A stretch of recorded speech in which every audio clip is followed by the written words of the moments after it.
So Fred, you arrived here almost a decade ago. Did you think back then that you might still be here this long, sticking around with the V's?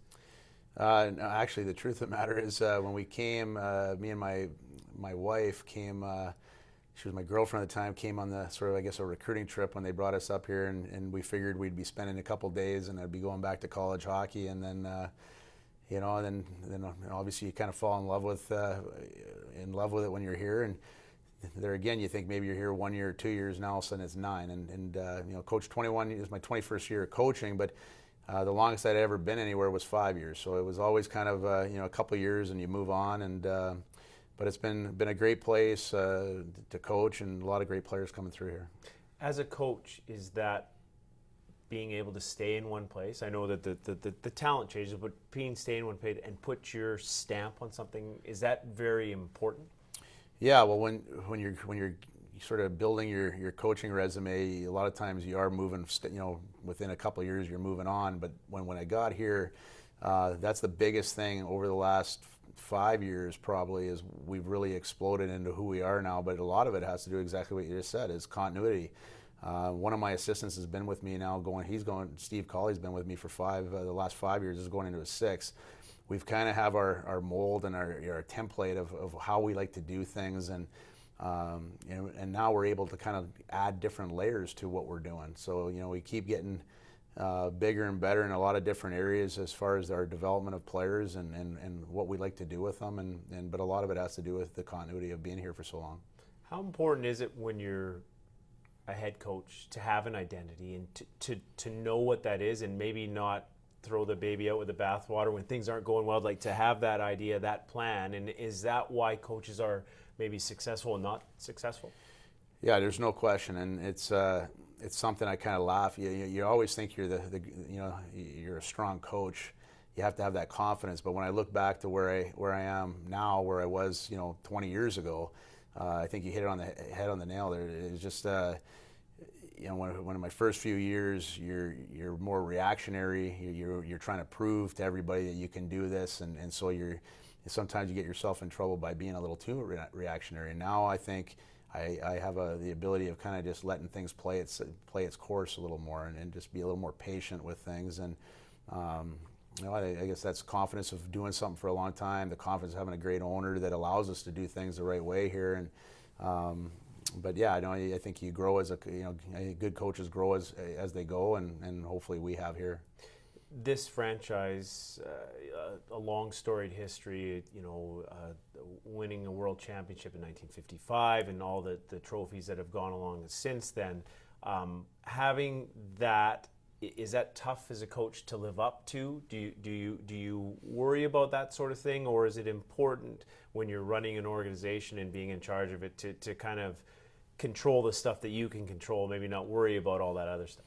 I think the hardest thing is having your family deal with it, because in our business everybody watches and has an opinion, and that's what makes it exciting, and that's how we get paid as coaches, people coming and being part of it. So a couple of years ago, we win the national championship in 11-12, and 2 years later somebody put a letter to the editor saying that I can't win the big game, and when we lost in Game 7 in the divisional final, and that was 2 years later. So you kind of laugh about those things. You don't let it bother you. And probably for me, the hardest thing when your kids or your wife or your parents are reading things, you don't want to see them get worked up about that stuff. But for me, it's I've had been very fortunate to win a lot of championships in my 20 some odd years of coaching and as a player, and so you have to have confidence. I mean, if you don't have the confidence of who you are, then your players will read into that.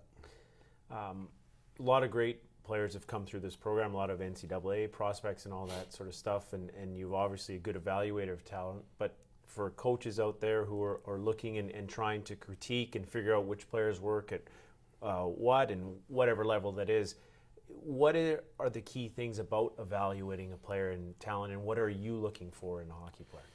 Well, I mean, I think a lot of people say this, but I mean, we're real big on trying to find good people. I mean, it's to me, you have to find players that have a lot of integrity, and integrity is something that when the boss or the coach isn't looking, they're still doing the right things. And I think we try to, nothing's ever perfect, but we try to recruit great families, people that, players that come from very good families, good parents, and by the time they get to us, they've already have their morals and their values intact, and then from there we're able to take them, to hopefully the next step, and teach them to be better hockey players along with that. So it's I think that's one of the biggest things that we do, and as far as when you coach long enough, you build a network, and I think we've built a network here that we trust the people that we're talking to. I've got a great staff with my assistants, my scouting staff, and we try to vet through as much as we can, and try to find the right fit for the way we like to play the game. And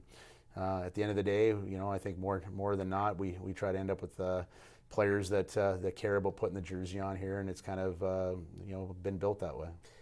When you deal with people, you're honest up front. How important is that as an organization, as a coach, when you're running things that they know that when you're talking to them, you maybe they don't want to hear it, but you're going to tell them the way it is? Yeah, and I think it comes back to that first question again about continuity. Like, we've been here so long and we have confidence in what we're doing, that we feel that we're past that point where we have to reinvent this. I mean, we talk to families and just say, hey, this is the way we like to play. This is what we do for our players on and off the ice, and what we think, how we can help you get to the next level. And sometimes we have to be brutally honest that, to play for us, if you want to be the show or the superstar, this might not be the place for you, because there's going to be a lot of superstars here. So we try to get in front of it and tell them, these are the great things about being here, but maybe for you, this might not be for you. And if that means that they go to another program in our league or to another league, then so be it. You have, I guess, the difficult job of, you set your plan in place, the identity, the way you want to play, and yet the players change quite a bit. And that's no different maybe than a player-coach relationship in Pee Wee or Adam or other levels where things change over. As a mentor, as a leader, and as a guy who puts that in place, how difficult is that for you to kind of have this constant rotation of players, and then how do you manage that with your game plans and how you put your things into action? Well, yeah, no, it's a great question. It's, with us, I think in most years we have 4 or 5 returning players. Last year we had 9, and that was a big deal. Where most of the teams in our league probably have a dozen or more. And so you have that little group that comes back, but I think the word has gotten out in the hockey circle is so small that our culture is known before players get here. And that's kind of through the recruiting process. We try to explain what that culture is and what's expected. The importance of different things that are placed in the forefront here, and that's when they come here, it's a crash course, right? They get here at the end of August, and by hopefully the end of September, they kind of know what's expected. Now, Aaron Wilbur of the coaching site, who we're doing this for, he's worked for you, and he said if they were to call you on Christmas, it'd probably take only 2 rings for you to pick up. You love this, you work so hard. Mm-hmm. How important is it as a coach, and when you're getting into this, that you are willing to put that work in, and you need to take those extra steps and go that extra mile? Yeah, well, it starts with having a good family. My wife, her father was a football and basketball coach, so she gets it and understands it. My kids that's all they've ever known. So it's I think as I've gotten older, I try to have a good, strong balance. But yeah, the people that I've worked with from day one taught me about work ethic, and I demand that out of my players. So how do I not demand it out of myself? And so it's one of the things I try to pride myself on, and make sure that there's still a lot to learn on the coaching side. You never stop learning, but you can always work hard. You obviously help players take it to the next level, whether the jump is to the NCAA, the pros, and all that sort of stuff. What are some of the most important things for coaches to focus in on when it comes to those players' development, to make sure that they continue kind of step up the ladder and maybe reach as high as they can? I think, obviously attention to detail is critical. I mean, every step you move up, the game is just gets more detail oriented, and then at this sport here with hockey, when you go to the college hockey, where most of our players are going to, the pace of play. We try to really dictate a type of game plan here that's created off speed and just playing at a real high tempo, and then when those players get to the college, they see like, hey, you know what, that's the way that it's a real track meet at that level, and then from there it makes it a lot of times when they leave college hockey, sometimes they say it's even more structured in the American League or the National Hockey League, where it almost becomes a little different game. There's good teams and then there's great teams, and you've had success. What do you think separates a team that's really good from one that can be great and maybe win a national championship? Yeah, you need a lot of different little pieces, but to me, the best players that I've had, which have been part of those great teams, it goes back to the reason we're trying to go after strong families and strong people is that those are the ones that help you in those tough times. And when I look back to, for instance, the 11-12 team, the Troy Stetchers or the Mikey Rileys or the Mario Lucias, I mean, they were just quality individuals. I mean, and so when times got tough, they didn't point the finger in other directions. They looked within themselves, and they really cared about being here and trying to deliver that championship to this town.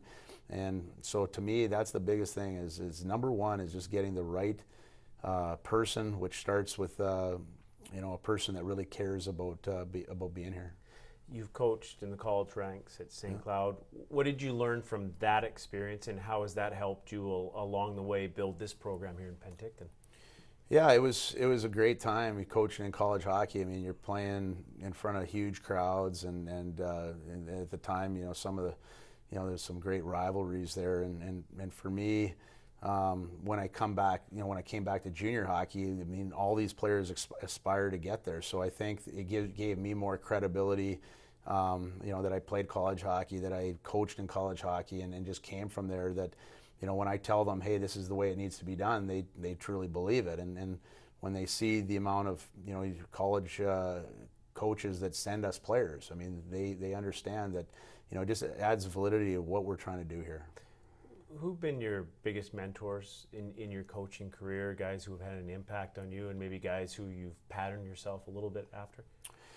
Well, a guy named Steve Nelson down in Wisconsin, he was my college coach, and then ended up hiring me. That was my first job as an assistant coach. And then Dave Siciliano, I worked with at Sioux City in the USHL, and he's coached major junior in Canada, and he'd won a lot of hockey games, coaching the old Thunder Bay Flyers back in the USHL, and actually was an assistant coach with the World Junior team when they won gold back in I think the early 90s. But and then we talk about family. My dad was a real passionate hockey guy. He got me kind of hooked on the game. If you saw pictures of me when I was a little kid, I was always serious about the game. It's funny, my kids growing up were more about watching cartoons and stuff, and I was about watching Hockey Night in Canada as a 5 or 6 year old. This program, when guys leave and go on to other things, whether that's still in hockey or outside it, what do you hope they leave with? What do you hope that you've stamped into them so they can take that into hockey, their everyday life?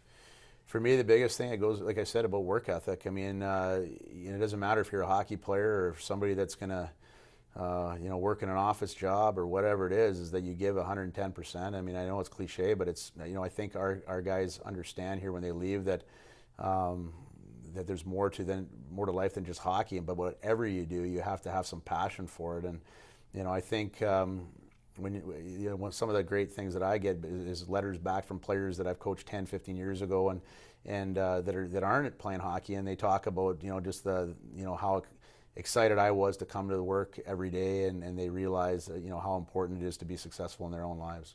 When you look at this game, and you talked a bit before about learning, how big is that for a coach to always make sure that he's looking at different things and he's trying to improve day in and day out? Because you just talked about you want your players to do that, you want them to move on to better things, but I'm guessing as a coach as well, you have to be doing that repeatedly. Yeah, I'm always talking to other coaches and trying to pick their brains, and there's seminars, as you mentioned, that you can go to nowadays. And when I go to the NHL draft every year, one of the things, there's a coaching seminar there that I always attend, and you got the Young Stars tournament going on in here in Penticton, so you try to bump and chat different things with different coaches and watch their practices. And I was fortunate this summer to go work at the Toronto Maple Leafs camp and development camp. So you pick up different things. It's you're always learning. If you think you have all the answers, you're gonna find a lot of people passing you by pretty quick. Is there any advice you could give to coaches out there to maybe set their program on the right path? If there's one or two steps that you have to take kind of at the beginning to make sure that everything moves in the right direction and that your group and your organization continues to improve? Yeah, I just think make sure you surround yourself with really good people, and I think just be confident. And like I always tell our players, and it'll be the same with any coach. When you talk about something, have your chin up, have your chest out, and be confident. It's not an arrogance or a cockiness, but just just really believe in what you're doing. And you know what? There's nothing wrong with making mistakes along the way, as long as you care and you're trying to do things the right way. At the end of the day, things will happen in a positive light for you.